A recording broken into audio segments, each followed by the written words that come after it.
For decades, Anjelica Huston was seen as the embodiment of elegance and grace, a figure whose very presence seemed to slow time on the red carpet. The press adored her, directors coveted her, and audiences were captivated by her magnetic screen presence.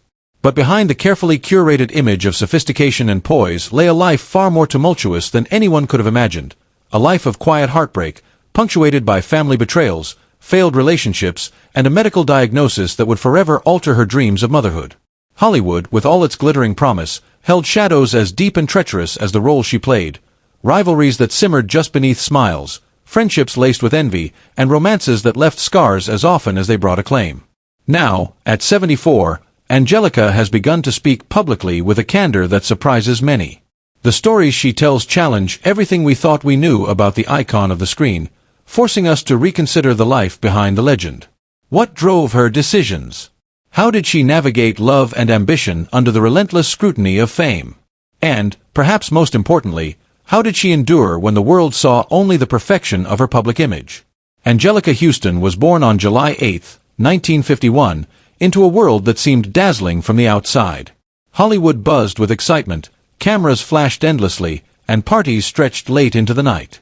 Her father, the legendary director John Huston, was often thousands of miles away, consumed by his cinematic visions and the logistical demands of film sets. Though he was a man of boundless creativity, he was also a man whose presence was inconsistent, sometimes generous, sometimes cold. Anjelica's mother, the ethereal ballerina Enrica Soma, moved through life with a grace that captivated audiences but concealed a profound vulnerability. Enrica struggled to maintain stability in a world dominated by brilliant, often selfish, artists. Emotional distance, infidelity, and the pressures of public attention shaped the household into an environment where love was always conditional and fragile. Even as a baby, Anjelica experienced the quiet detachment of a father who barely reacted to her birth. While her arrival should have been celebrated with warmth, she sensed a subtle disappointment, or perhaps an unspoken burden placed upon her by expectations she could never meet. That early void left a lasting impression, teaching her that affection was scarce and must be earned, not freely given. Could it be that this absence, so early in her life, laid the foundation for the complex relationships she would navigate later? By the time Anjelica was 1, betrayal had already entered her world. Her mother's own heartbreak compounded the family's fragility. Failed romances and dissolving partnerships left young Anjelica and her older brother Tony in a state of constant upheaval. The family's search for stability carried them across continents, from the misty landscapes of Ireland to the bustling streets of London. Each relocation uprooted their sense of home, forcing Anjelica to adapt and mature at a pace far beyond her years. Amid these uncertainties, one bright thread emerged, her bond with her younger half-sister, Algra. Algra became more than family. She was a confidant, a protector, and a rare source of comfort when the rest of the world seemed indifferent or cruel. The closeness of these two girls would prove to be an anchor amid the storms of life. Teenage years brought both promise and pressure. Anjelica's school began casting for a production of Romeo and Juliet, an opportunity that shimmered with the possibility of cinematic future glory. Yet her father's shadow loomed larger than ever. Any chance to act professionally would inevitably be tied to his direction. The resulting project, A Walk with Love and Death in 1969, was both a breakthrough and a burden. It demanded emotional maturity she had not yet developed, exposing her to the unforgiving glare of critics and audiences alike. The film strained her psyche, leaving her to wonder if her talent was truly recognized, or merely overshadowed by her famous surname. School became a blur, an endless cycle of missed classes and mounting distractions. Yet nothing could have prepared her for the shock that came one quiet night. News of her mother's death in a car accident in France. Enrica Soma was only 39. Anjelica, still in her teens, felt as if the ground had disappeared beneath her feet. Grief propelled her to New York, seeking refuge and anonymity in a city teeming with life but indifferent to personal tragedy. In New York, Anjelica's world shifted quickly, bringing both opportunity and peril.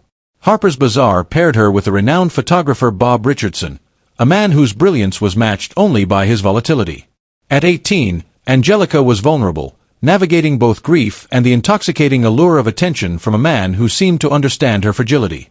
Richardson, 42, had a history of addiction and emotional chaos, yet his promises of devotion drew her into a dangerous orbit.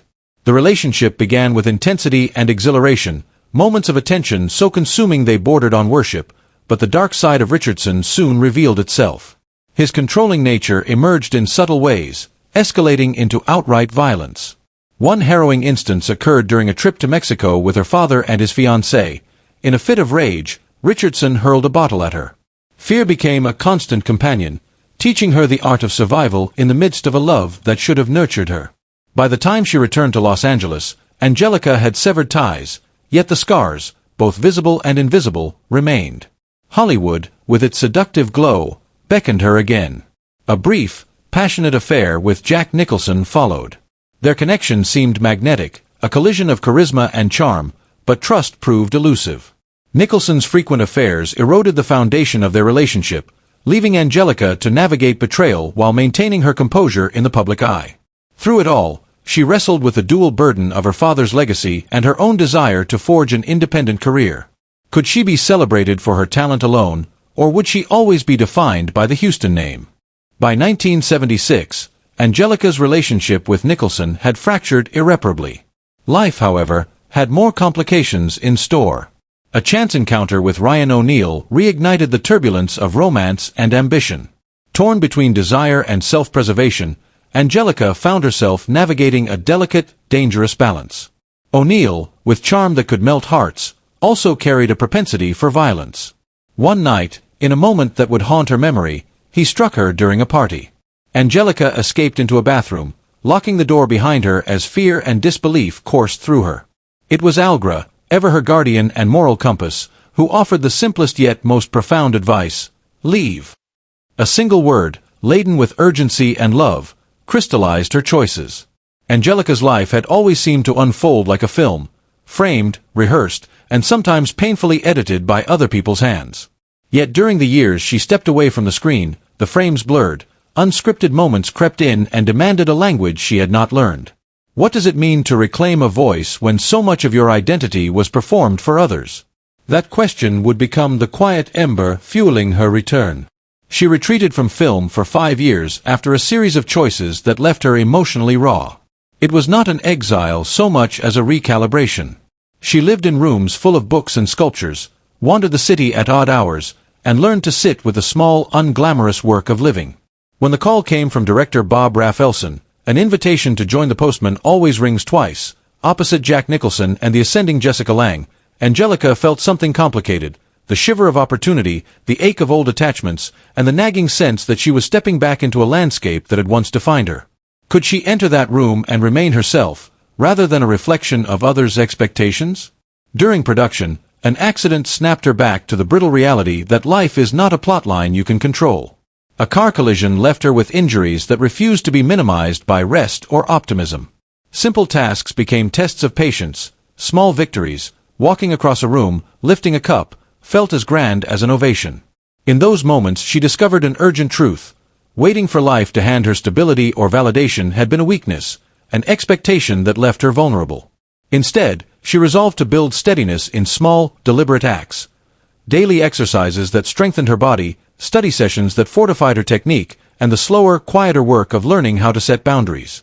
As her 30th birthday approached, Anjelica reoriented her life. The magnet of youth and glamour may have once pulled her forward, but now she felt a careful gravity toward craft and autonomy. She enrolled in classes, studied the slow architecture of character and scene, and accepted parts that carried less illumination but more honesty. Small roles became experiments where she could try new textures of emotion without the glare of spectacle. She wanted a career that was hers, not simply an echo of her father's renown or Nicholson's fame. How do you build identity from the inside out when so much of your history has been shaped by other people's narratives? Then came a pivot that tested all the work she had done, a proposal to star in a film that reunited her with her father and with Nicholson. Voices around her whispered predictions and insults. Some saw the casting as nepotism or an attempt to ride coattails.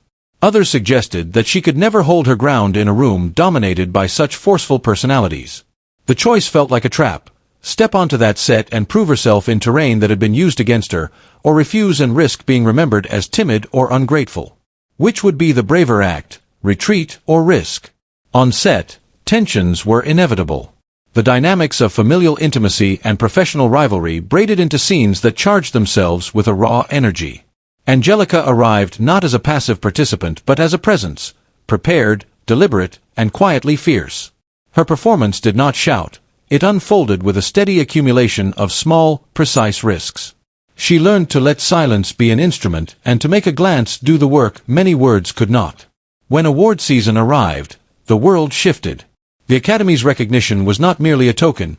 It felt, in its rare and singular way, like a vindication of all the nights she had spent alone in practice and reading, of the painful lessons collected across years. What does success mean when it finally arrives? Vindication, closure, or simply another moment to build from? But victories do not erase losses. Her father's health declined soon after, rapid and unforgiving. She found herself racing between sets and hospitals, juggling the logistics of caregiving with the demands of a public career. Before she could fully say goodbye, he was gone. Grief, cruel in its timing, taught her the brittle limits of control. You can be the best actor in a scene and still have no script for the private grief that follows. Around the same time, her long, volatile relationship with Nicholson dissolved quietly, less an explosion than a slow dissipation into separate lives. Distance helped. Film festivals and long walks through unfamiliar cities offered space to breathe and to imagine who she might be without the gravity of old relationships. At a festival she met Prince Albert of Monaco briefly, a vignette of polite conversation and sudden charm that felt like a scene from an old movie, charming, brief, and slightly unreal. But it was later, with the sculptor Robert Graham, that she found the slow architecture of a life partner. Their marriage in 1992 was not the melodrama of tabloids. It was a quieter kind of union, built on mutual respect and shared creative practice. Robert's hands sculpted forms while hers shaped words and characters. Their studios were neighboring universes where art and domestic life intertwined. Was there something radical about choosing everyday tenderness over public spectacle? Amid this domestic steadiness, another private grief persisted, the question of motherhood. After a lifetime of intense, often unstable relationships, she faced a diagnosis, endometriosis, that made bearing children unlikely. The news arrived as a private tremor, a recalibration of imagined futures. How do we grieve a possibility that never fully clarified itself? She learned to bear that grief with dignity and to reframe the forms of love she could offer. Mentorship, creation, and presence that was deliberate rather than biological. In the decades that followed, she became a surrogate parent for the younger artists who passed through her life, guiding without commandeering, listening without fixating. Can chosen family be as whole as blood relations? Success, however, rarely arrives without friction. Anjelica navigated difficult dynamics with colleagues. Sometimes the friction was professional, sometimes personal. She felt the sting of hostility from a few co-workers and the complicated undercurrents of power in a business that too often rewarded bravado over nuance. At one award ceremony, her victory came ahead of Oprah Winfrey, an unexpected outcome that brought with it more than applause. She sensed a subtle chill, a distancing that can follow recognition when it disrupts anticipated hierarchies. Recognition could be a double-edged sword. It brought visibility, but it also revealed currents in relationships that had once seemed steady. Home with Robert was different. Their relationship offered a sanctuary where grief could be tended, where creative experiments happened without the glare of press. Robert's sculptures and Anjelica's scripts and performance notes existed side by side, feeding one another. They traveled to exhibitions, hosted small dinners with artists and writers, and built a life where art and domesticity were not opposed but complementary. Their rituals were modest but meaningful. Sunday mornings with long coffee and a stack of paperbacks, evenings bent over collaborative projects, and a practice of leaving small handwritten notes around the house. Their love was not immune to sorrow.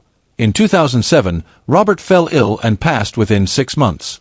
The loss was a wind that emptied rooms. Heartbroken, she chose never to pursue another romantic relationship in the same way, finding instead solace in the work and life they had shared. Her reflections took shape in memoirs and interviews. In writing, she confronted chapters that had been folded away. Her father's affairs, the betrayals of lovers, the fractured origins of her own life. The revelation that her father had a child with a teenage friend struck like lightning. Shocking, destabilizing, an unforgivable breach by some measures. She navigated public curiosity with a private steadiness, choosing when to speak and when to hold silence. Over decades she practiced the difficult art of forgiveness, not to exonerate harmful acts but to refuse their continued dominance over her present. Is forgiveness a gift to others or the only way to stop giving your past power? Anjelica's public persona evolved into something more complex than the tabloid caricature. She became a figure whose presence carried the twin signatures of struggle and grace. Interviews that once felt like traps became opportunities to reframe a narrative, an opportunity she did not squander. She mentored younger actors, offered careful counsel, and carved a quiet role as an elder stateswoman in a business hungry for newness and quick fame. Her advice was practical. Choose projects that feed your curiosity, not merely your bank account. Build friendships that hold you when the world doesn't, and always keep the work itself, your craft, as the place where you test truth. And yet, even with the distance of time, there were moments that cut as sharply as when they first occurred. The industry still had its rough edges. Clashing with stars like Gene Hackman and navigating the unpredictable humor of Bill Murray taught her that professionalism is often a practice in stamina. Recognition could be a double-edged sword. Its shine revealed cracks in relationships that had once felt stable. Still, she bore these fissures with an even hand, preferring to let her work speak rather than perform grievance in public. She often thought back to the claustrophobic glamour of her childhood home, the long, echoing hallways where portraits leaned as if listening, the smell of citrus and old books, the murmured conversations that stopped when she entered a room.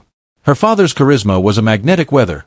It warmed and lit, yes, but it also blew over fences and left foundations cracked. In private, she catalogued both the gifts and the costs of being the child of a man who occupied rooms the way others occupied air. Could one accept the tenderness of such a father while still naming the ways he had failed? On set with Nicholson, the air was electric in a way that felt both exhilarating and dangerous. Nicholson had a presence that could read a room before a script called for it, and in those moments Anjelica had to find a voice that would not merely reflect his light but hold its own. How do you speak when someone else's volume threatens to drown your softer tones? She learned to answer with stillness, a look held a microsecond longer, a silence that suggested a world behind her eyes. Acting, she discovered, could become an act of quiet defiance. The Academy Awards night itself unfolded like a condensed lifetime. The lights, the gowns, the ritualized breath-holding, each moment was charged with both public spectacle and private reckoning. When her name was announced, the sound of the applause felt distant at first, like someone saying something important from another room. Then the world compressed into a single line to walk, and she moved as if propelled by a force that had finally recognized her. Where before she had been defined by association, by lineage, by lovers, by rumors, this was a triumph she could claim without apology. The diagnosis of endometriosis introduced another set of intimate reckonings. It was a medical truth wrapped in a cultural silence. Conversations about fertility often felt like private tribunals where hopes and medical realities argued without witnesses. Her grief for a child she might never have collided with societal expectations of femininity and completion. How does a woman reconstruct a sense of motherhood when biology refuses the story she hoped to tell?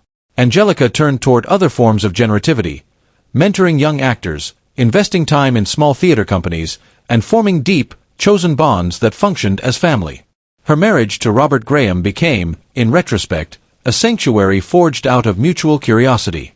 Their shared studio smelled of plaster and oil, coffee and clay. Mornings began with the quiet labor of making, and evenings were often filled with music and the low hum of conversation. They kept rituals, a certain walk through the neighborhood, a ritualized Sunday calligraphy they did together on small cards, a habit of inviting a neighbor in for soup, which stitched ordinary days into a tapestry of continuity. In those small rituals, she found a lesson. Intimacy is often built on the willingness to do the ordinary things together. When Robert became ill, his decline was a lesson in tender attention. She learned how to read a silence as if it were a new language, how to administer medication and memory with equal tenderness. In the months after his passing, she did not write grand manifestos about loss. She rearranged their home, continued the garden, and kept the habit of leaving a small cup of water beside his favorite chair. These acts were not melodramatic. They were the daily ordinances of devotion. Was it possible to move forward without betraying the past? She discovered that memory could coexist with new beginnings, each informing the other rather than erasing it.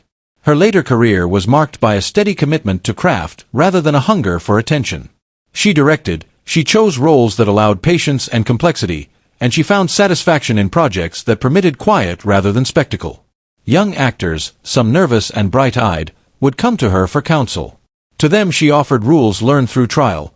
Cherish curiosity, do not confuse publicity with art, and never give away your agency for a role that hurts your internals. How do you mentor without imposing? She answered by listening more than prescribing, by offering questions rather than solutions. In interviews and public appearances, she refined a voice that balanced candor with discretion. She spoke of forgiveness not as forgetting but as an ethic, a way to reclaim your time and energy. When revelations surfaced about her father's past, she addressed them with the blunt honesty of someone who had lived through complexity. She refused performance and instead opted for calibrations of truth. What does it mean to tell your story on your terms? For Anjelica, it meant choosing which doors to open and which rooms to keep private. The arc of her life also displayed a devotion to community. She gave time to causes that mattered: arts education, women's health initiatives, and small theaters that struggled to survive in the shifting economy of cultural production. She sat on boards, read scripts for emerging playwrights, and hosted salons where ideas were tested gently among people who loved making things. In giving back, she rewired the notion of success from accumulation to circulation. Success could be a resource that spread outward and created opportunities for others. Now, in the quiet of later years, Anjelica's rituals were simple and deliberate. Mornings began with tea and a notebook. Afternoons were sometimes given to reading plays aloud to a small circle. Evenings were for neighbors and music. She learned, finally, to be present without compulsive explanation. If the cameras still came, she treated them with a practiced courtesy.